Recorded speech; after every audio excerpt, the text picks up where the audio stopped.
Not too long ago, we probably all could have sat down and had a discussion around, is AI going to be a thing or not? Is this going to be the next NFT, the technology that has its moment and then fades away, or is this going to really change the landscape? I'd say right now, we don't need to have that discussion anymore. AI is obviously here. And I think the real question that so many leaders are wrestling with right now isn't the question of whether do you let it in or not. It's what does this do to my leadership? How do I need to think? How do I include it in my team? And that ultimately, I think the thing that so many people are quietly wrestling with is how do I actually change my leadership? Do I just keep doing what I was doing 3 years ago and hope that nobody notices, or do I evolve? And at a time whenever companies haven't quite figured it out, a lot of the landscape seems to change every day. That's not an easy question, but that's what I want to look at and talk about today is what does leadership look like in the age of AI? What are the things that we need to think about and how do we need to approach things? Some of the things the same and some of the things differently. So welcome to episode 147 of the Crazy One podcast. As always, I'm your host, Stephen Gates. This is the show where we talk about creativity, leadership, design, and a whole bunch of stuff that matter to creative people. As always, usual spiel. If you've heard a show before or any show, you know it. Do me a favor, subscribe, leave a review, share it with your friends, all that good stuff. You know it. We're not going to belabor it. But why now, right? And look, I think that for me, I've had so many conversations lately with different leaders, with different creative directors and other things like that they're sort of seeing a similar trend. I'm seeing it on my team. I'm seeing it in clients we work with, where it feels like the team output is up, right? We're doing a lot. We're producing a lot of documents, but like something just feels off. It feels hollow. And I think that whenever you really slow down, and I think we say the quiet part out loud, we all know what it is. It's that what we're producing is more output, but we seem to be thinking less, right? That AI seems to be kind of filling this gap where our judgment used to live, where teamwork used to live, where respecting other people's positions or expertise used to live.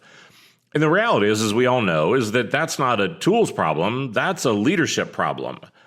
And I've talked about this before with the trend of plausible noise, that specifically this is a failure to define what is the team actually for. It's a longstanding problem. I think that in the same way that during COVID, when everybody went remote, all of their cultural sins of every company came to the surface because if your culture was, you only relied on seeing people in the hallway to get work done, you had a lot of problems. I think in the same way that for so many teams right now, if what your company values is only output, then you've got a real problem because there's no shortage of output right now. But there seems to be a real shortage of impact. There seems to be a real shortage of quality. There seems to be a lot of those sort of things. So what does leadership look like when execution is no longer your primary value? And I think that this is something, especially on the design and the creative side, we struggled with for a long time. But I think that this is going to be a reckoning moment for a lot of people in a lot of different ways, that we've got to stop leading that old team. Because again, I think that in a lot of cases, I'm seeing leaders that are managing teams that just no longer exist in ways that don't have the value that they need. And a lot of this to me is, and it's interesting because I have to have this conversation a lot, because even with me, whenever I built my agency Crazy, it was really built to challenge this idea that like headcount does not equal quality. Headcount does not equal output or a lot of those sort of things. But I think that's what a lot of this comes down to, is that headcount-based structure was really built around executional throughput, right? We need a lot of people to do a lot of work, that we need a lot of sort of specialists and those sort of things. And at the end of the day, I think that AI, it hasn't added capacity. it's changed what the team is fundamentally supposed to do. And so I think that this is why for so many leaders and things like that, I keep trying to get them to hear me that if you have a team and if you have a roadmap that is mapped to executional roles, production designer, copy editor, layout specialist, WordPress developer, whatever, you're optimizing for the wrong problem. And again, I think that you have to start thinking about how are we going to transition to a different organization? Because I think the leaders that I'm seeing right now that are thriving, the teams that are doing the best, the ones who are ahead, this isn't about reducing headcount, right? And again, I think that's where a lot of people are getting it wrong. There's a lot of AI washing going on, that this isn't about just get rid of everybody. And because I think in that case, it's like, oh, how do we do the same work faster or something? I don't know. I'm still trying to figure out what some people are thinking. But look, I think that what the best teams are doing is that they've redefined what the team produces. And it isn't just executional output, but I think what they're doing is creating irreplaceable thinking. And I think the org chart question isn't who do I need to do this? It's what can only people on this team do that actually shapes, focuses, and really hones in on what are outcomes. And I think that's going to be the part that really becomes so critical here. Is the thinking, is the decision, is so many of those sort of things. And for me, I think that's a lot of then we need to sort of ask the question of like, what does your team actually owe the organization right now? And I think this is the question that a lot of leaders are avoiding. Because there's, on the other side of this conversation, on the other side of what this is, there's a lot of coaching that needs to happen for the people on your team. There's a lot of sort of thinking about things differently. There's a lot of change for how you need to change as a leader. And none of that is easy. None of it is comfortable. Some people will take that coaching and really excel. Some people may really fight it and get left behind. This is always, I think, one of the most profound and most challenging moments in leadership is that moment whenever you have to sort of face the reality that there's a chance that the team that got you here may not be the team that you're going to need to get you to that next point in the future. It's a long-standing cycle as we look at organizational maturity.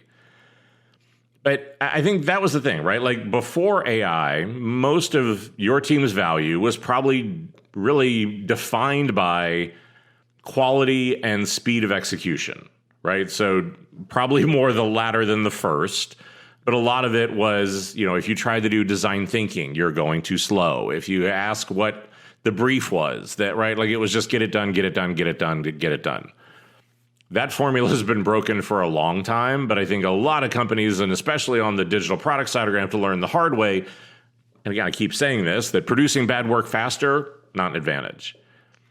But I think that what the team owes the company, what you owe your team as a leader, is to understand that what is going to set them apart is going to be things like judgment and taste and content and connection. And because I think that those are those sort of things, right? Like judgment in that, there are calls that AI can't make. And that's true for a brand, an audience, for a moment, right? Like there's always going to need to be those sort of things of like, what are we willing to do? What are we willing to not do? How do we, again, this is what the entire episode on pre-mortems was focused on, was how do we get that moment of judgment in place? I think that it's going to be taste. And I know, especially on the creative side, the word like taste is going to save us, gets talked about a lot.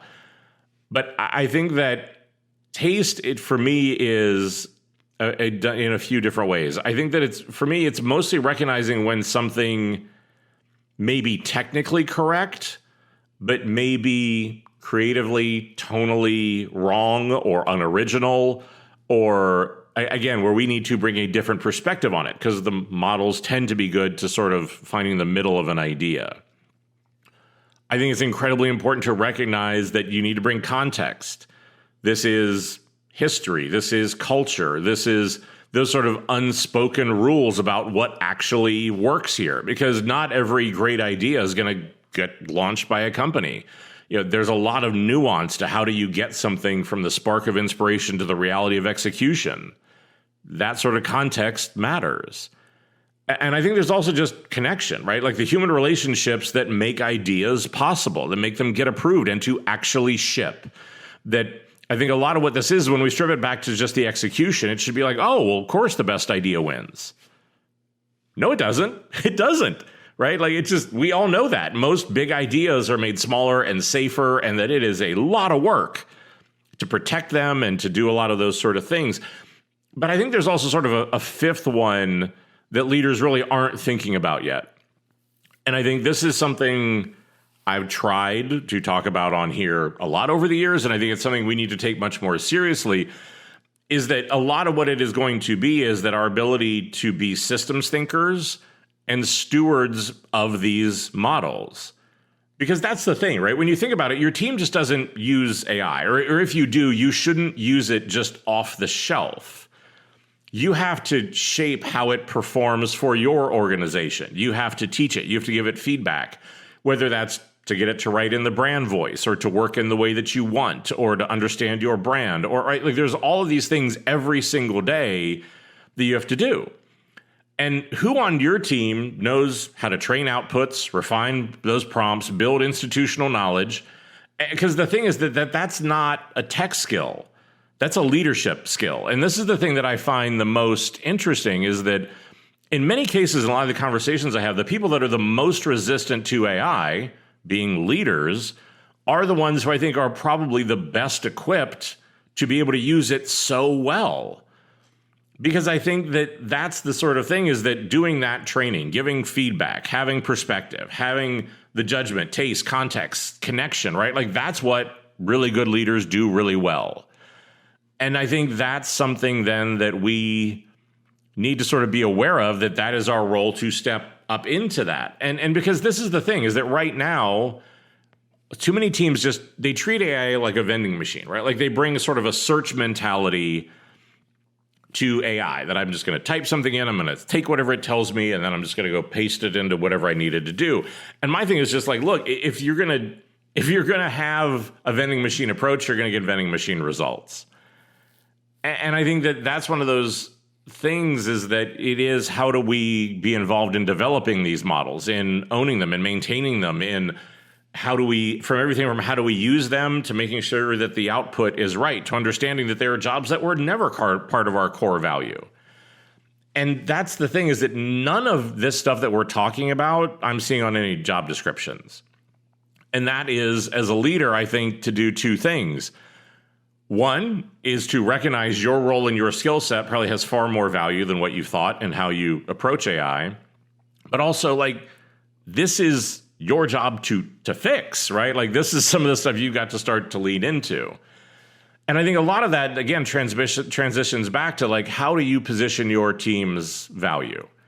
Because this has been the long-standing thing. And I talk to leaders, again, all the time.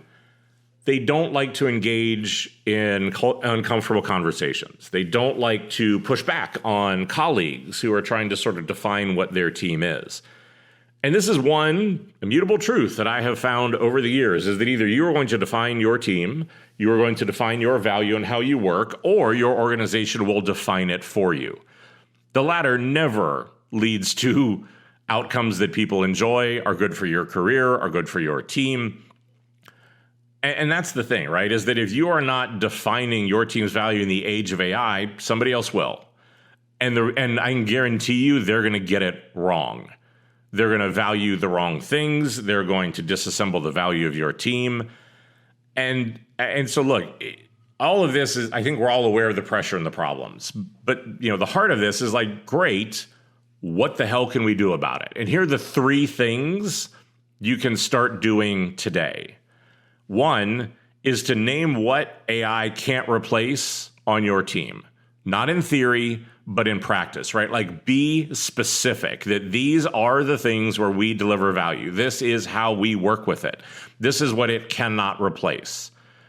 And you need to define it. You need to tell it to your team. You need to be able to make sure that that is integrated into meetings, into presentations, into how you talk about yourself, right? Like do those sort of things. To be able to, on the way to do that, build some proof. Show where your judgment actually changed an outcome versus where AI would have gotten it wrong. Use examples, not arguments, not theoretical, not what do we think it's going to do. Actually show it. And that's one of the biggest things that, again, for creatives, we tend to be really bad where we just want to focus on the output, right? People don't want to hear about the process. They don't want to hear about, you've got to show it, right? You have got to show your thinking. You've got to build these proof cases. We've got to, again, do more about decision logs than just reviewing output. And again, I think that a lot of what it is then is also start to think about how do you position your team as a systems thinking or an editorial or a guidance or leadership layer, right? Where it's like, look, AI generates, humans decide. That is how we need to position it. We need to talk about how we're using it in our work. We need to be able to be transparent about this because that's the thing, right? Like, you can't just be the production floor anymore, right? You've got to be the filter. And look, this isn't about arguing for or against headcount. It's about making the case for what a team actually does. What do we create? How are we open and loud about this?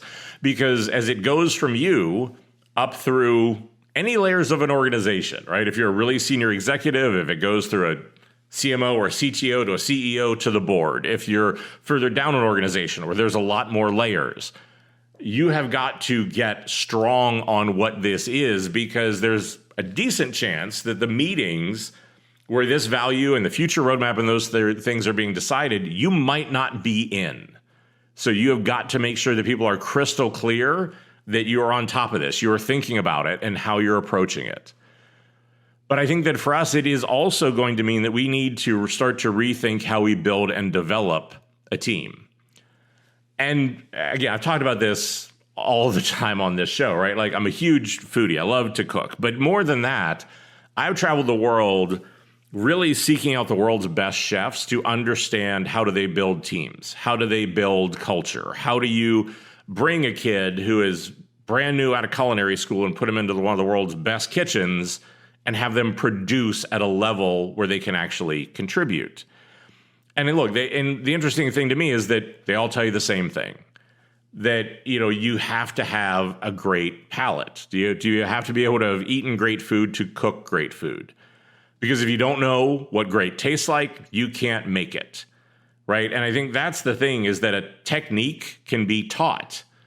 Technique can be taken over a lot of cases by AI and do those things. But a palate, that decision-making, that judgment, that has to be cultivated. That's always been true for leaders. That's always been true for creatives. But I think that that's the problem, is that for too long, too many of us have hired on technique and ignored the palate. And man, you look at some recent car designs and a bunch of things like that, and you're like, these are people who have hired creatives off of Instagram. But I think that in the world of AI, palette means, do you know what great looks like? Do you understand what the creative process is? Can you tell the difference between output that is technically complete and work that is actually good, work that's going to move the needle on your business? Do you have a point of view, right? Not a style, a perspective on problems, a perspective on what we need to do, a way of thinking about things that isn't like everybody else. Have you ever been exposed to great work to recognize when something falls short, right? Because I think that's the part of it, that this is honestly kind of the core of how you need to work with and ultimately defeat plausible noise, is to be able to say, that's not good enough. That thinking doesn't work. Yes, it looks pretty, but here's all the reasons why we need to put thinking into this, not just grab something that looks pretty. Because all of those things that we're talking about, that's not something that AI can give your team. That has to be built deliberately. And that this comes back to another age-old problem where organizations like to invest in easier problems. They like to invest in process. They like to invest in sort of easier ways of doing things. That's why they focus on output. The output is an easier thing to focus on than process, than palate, than judgment, than doing these sort of things. And I think this is where a lot of us on the leadership side have just either been beaten down or broken or given up or just taken the easier road, where we just said, like, you know what, fine. If you just want to be about the execution, that's what we're going to do. I'm tired of fighting. And it's been a hard reality right now. It's been a hard reality I realized in my career, is in a lot of cases to create change, to do something differently, to deal with some of these problems. In a lot of cases, you almost have to be prepared to be fired to make your point and to create change. Because in too many companies, it seems like anything short of that just gets ignored, right? This isn't going out and being a raging asshole, but just saying, look, like, this is what we believe in. And I think that's what it is because I just think in a lot of cases, a strong palate only matters if you have the conviction to cook that food in that way every single day. That just the palate alone, and I think that's why a lot of us are getting it wrong, because when we talk about, oh, our taste is going to save us, oh, our taste is going to save us, it's not. That alone is not, right? Like, that's the first half of the sentence. The second half of the sentence we need to focus on is that it has to be our taste and conviction, our willingness to do the work, to change, to evolve, to be able to do that. Because I think that's the thing. The cook who knows food, like, it's just one of those things where just AI output is generic, right? But it gets approved anyway because people either they don't have the palate, they don't care, they know that they're just going to be rewarded on shipping. But that's the sort of thing, right? How are we now developing our teams? How are we hiring? How are we doing those sort of things? And I think in a lot of cases, this is what it is to me as a leader, what you need to start looking at, coaching, holding people accountable to, are things like, can they think out loud? Not present finished work, but actually walk through the real reasoning in real time for why things are getting done. That if they are just, if you're just getting briefs and JIRA tickets and whatever else that's just like, here's a bunch of output, that's not thinking. And for me, on the creative side, you've got to push back on that because those aren't problems I can solve. Whatever, it's just, hey, here's an output. Can people actually push back on AI output, on briefs, on each other? This is one of the longstanding issues that a lot of design and marketing teams have, is that we tend to be the dumping ground where everybody's bullshit. They just send it like, oh, design will figure it out. Oh, marketing will figure it out. But the thing that we forget is that whenever somebody brings you a bad problem, bad thinking, a bad brief, and that we take it on and say yes to it, we are agreeing that we think that we can find a solution to this bullshit. Whether you can or not, that their problems have now become your problems. And at the end of the road, nobody remembers who did the dumb thing. Everybody remembers, oh, it didn't work. So that's why this sort of pushback has got to be important to be able to do that. I think that, can you learn your way through ambiguity? That right now there's a lot of ambiguity in role, in value, in output, in a lot of those sort of things that, like, how can you get in there and actually, like we keep saying, define your team, your role, what you do? Can you work with the model, right? Not just take its output. Can you iterate it? Can you train it? Can you improve the output? Not just prompt and take whatever comes off the shelf. That's a lot of this shift in thinking and in team development that has got to change, where we have to stop fetishizing the output and focus on these things. And again, I think that this has to start with the team you've got today. You've got to start evaluating them. You have to start coaching them towards this way. You have to help them see what the future is going to be if they do not change, what the challenges are going to be. And that's often the thing, is that this is not something that's going to be a challenge just in your current role or their current role. This is going to be no matter where they go. This is going to be trying to get a job. These are going to be the things that right now the best companies are looking at, is they're asking these sort of things. But it's not going to be long before everybody else catches on to this too. And this is then, it leads to what is the hardest, the most heartbreaking sort of truth in this is that, look, the reality is that some people on your team probably aren't going to make that transition. It's not because they're bad. It's just, I think that their entire professional identity is built on doing things that either don't have the value that they think it does, that AI can do faster, and I think that it's real, it's painful, it's heartbreaking. It's not the first time a lot of us have had to go through this. But I think as a leader, that's what they need you to do, is they need you to name it. They need you to help them see that. They need you to sort of recognize that they're going to go through a really uncomfortable journey that's going to be filled with a massive amount of insecurity.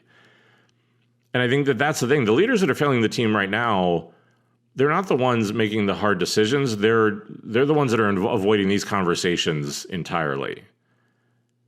And I'm such a big believer in just put the shoe on the other foot. If the roles were reversed, what would you want? And in a lot of cases, I think the kindest and the most humane thing you can do is just tell the truth. And I think that's the thing that I've learned is that in so many cases, even if I had to tell somebody that was hard, if I had to tell them something they didn't want to hear, if I had to say something I didn't want to say, if I was able to do it honestly with some level of humanity and some level, even if they didn't like it in the moment, I think in most of them, certainly not all of them, in the long term would at least appreciate that I was willing to just be honest. Because that's the thing is that, this is not a moment where as a leader, your job is not to protect people from change. It's to help them navigate it. It's to help them coach it. It's to help sort of be, and again, I always go back to the best advice I ever got from my mentor was a leader needs to be three things. And this is one of those moments where you need to be all three. He always said you need to be a lighthouse, a punching bag, and a lightning bolt. A lighthouse because you need to show people the way. You need to keep them off the rocks. You need to be able to help them see what's out there in the darkness. You need to be a punching bag to be able to help absorb a lot of the noise and a lot of the BS and those sort of things to help give them that sense of confidence. I always think for most leaders, at least 60% of what you do, your team should never know about. And I think a lightning bolt, because sometimes you just need to energize people. You need to blow something up, right? That's why I have a lightning bolt tattooed on my arm, is because of that. That's how I like to show up. But this is the moment to be able to do that. And so there are three kind of things that I want you to think about doing today, this week, no longer than this month, right? Because I think if you aren't already doing this, you've got to start today. I think the first thing is that you need to actually audit what your team actually produces. And whenever you do that, you need to be specific. I think you need to break it into a few different things. You need to look at what are the things that AI could do? What are the things that AI could assist with? And then what are those things that only my team can do? And at the end of that, I think you need to write all that out in a list. And then the sobering part will be, I think at the end of that, you need to honestly look at that ratio. That if the things that AI could do, if what it could assist with, is far bigger than what only humans on your team can do, you've got a lot of coaching and probably a lot of really rough conversations in the near future. Because you're not the only one that sees your team that way. I think that these are the conversations that your leaders don't have with you. These are the conversations that a lot of executives don't have with you, is that they see that ratio. Maybe they haven't done it that explicitly, but they feel it. And I think this is why I've said before, I think this is the ugly truth, is that for too many teams and too many people, AI didn't take your job. AI just finally gave executives a viable alternative to do and to act on what they have thought for a really long time. It's hard to hear. It's disheartening to say. Again, but it's just, I think that's the reality of that. I think then the second thing you need to do is you need to have that kind of palate conversation, right? What are you doing to make sure that your team is exposed to great work, is exposed to great thinking? What are you reviewing in meetings? Because it's not going to happen by accident, right? You have to point to other brands and say, look, this is the standard. You have to, in meetings, not review outputs. You have to review thinking. And I think this is one of the things I see so many leaders struggle with, is that they just are so hesitant and afraid to set a standard, to set an expectation. They're like, oh, people are going to figure it out, right? It's just, you don't have that kind of time. That I think like you have to be explicit in having uncomfortable conversations, in holding people accountable to their thinking, to push them to be more, to set that standard. And look, this has been such a long-standing thing that like the best way to get rid of a high performer is to tolerate a low performer. And we all know that, right? You probably all just thought of somebody on your team where it's like, I can't believe this person still has a job. But that's what it is, right? Like as a leadership, you've really, this is not going to become a negotiable anymore, right? Like you've really got to lean into this. And then I think the other thing the third thing on that list I'd tell you to do is to sit down and probably start by rewriting just one job description. Pick one role. And then I think rewrite it for the work that actually matters now. And see in that process, see what it forces you to confront.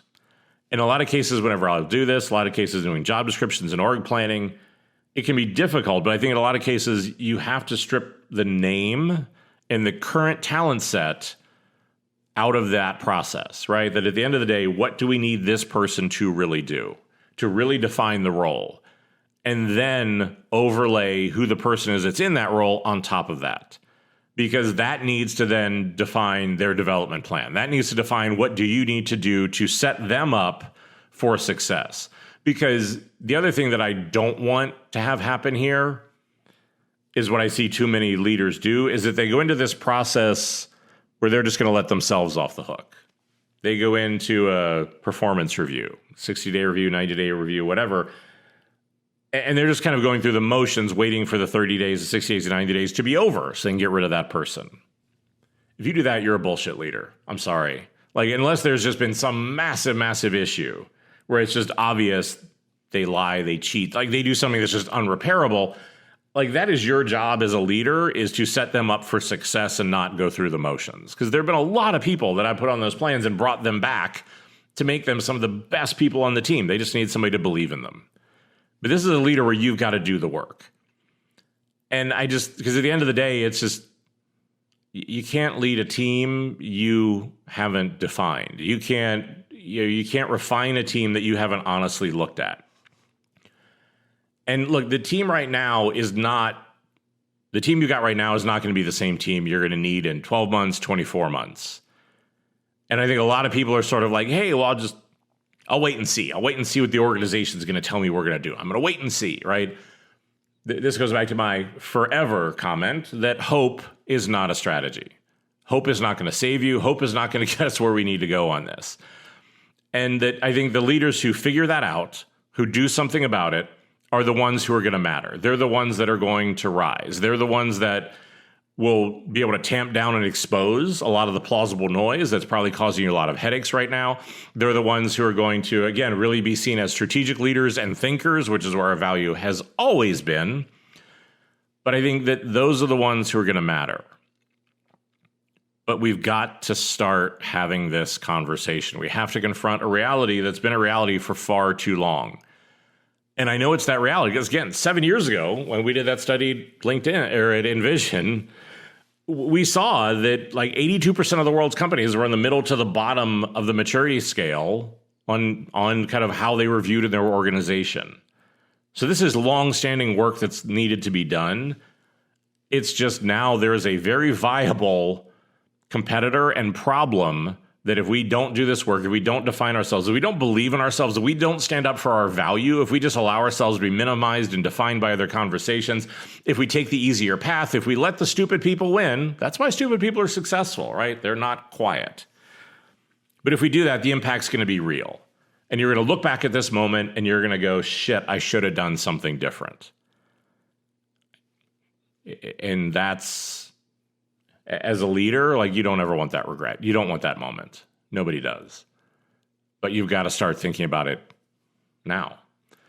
So as always, I think, look, I'd love to hear your thoughts. I'd love to hear, like, if you're going through this and it's working, let me know. I'll share it with everybody. If this is something like you're really struggling with, let me know. We can talk about it. But as always, I think thanks for listening. I know time's the only luxury any of us ever have. So especially these days, spending 35 minutes listening to a podcast, I always deeply appreciate. Subscribe, leave a review, all that good stuff. Go out and start to think about this stuff. I know it's uncomfortable, but the work is so worth it. And hey, as always, stay crazy.